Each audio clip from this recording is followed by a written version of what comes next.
Munini wa mutongoria wa bururi Rigathi Gachagua ni acerire na guthurima bataraitha kambuni-ini ya ITG na kambuni ya Yara, kambuni iria ihetwo wira wa kurehe bataraitha guku bururi-ini.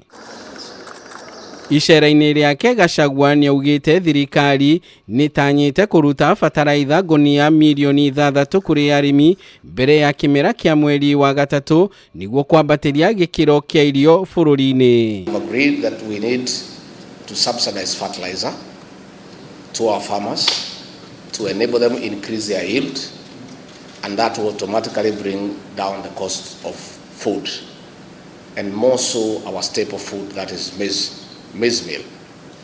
We have therefore targeted several counties that are breadbasket of Kenya as a pilot, and once we succeed, and we will, we roll out this program to the rest of the country. Mifango ya kuheana bataraitha ino guothe bururi-ini ni kinyaniirio, arimi magitanywo gukinyirwo ni bataraitha ino na thogora wa thi. For now, the government has ordered 6 million bags of fertilizer, and the president has sent me here to come and inspect the program. That work is really going on.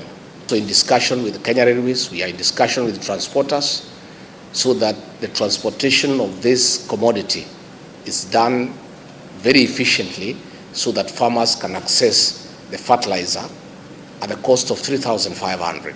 The rest of the cost will be borne by government in time for the planting season. Arimi aria mari icigo-ini iria ikuragio mbembe kwa wingi ni moritio maiyukie mweke uyu niguo kuongerera magetha gugikinyiria mweri-ini wa gatandatu mwaka uyu hari guteithiriria kuhurana na ng'aragu iria igumiire icigo nyingi. I want to tell farmers in the maize planting counties that now the fertilizer is available, and as we speak, in Uheani, Gishu, in Nakuru, in Nandi, in Bomet, in Kericho, in Trans Nzoia, in Nakuru, in Narok, subsidized fertilizer at 3,500 is available. I want to give a commitment on behalf of the president that this price of unga, we are going to bring it down. So far, we have brought it down to about 180, and in another few months, will be 140, 130 going downwards. And ultimately, will be able to bring this cost under 100 shillings.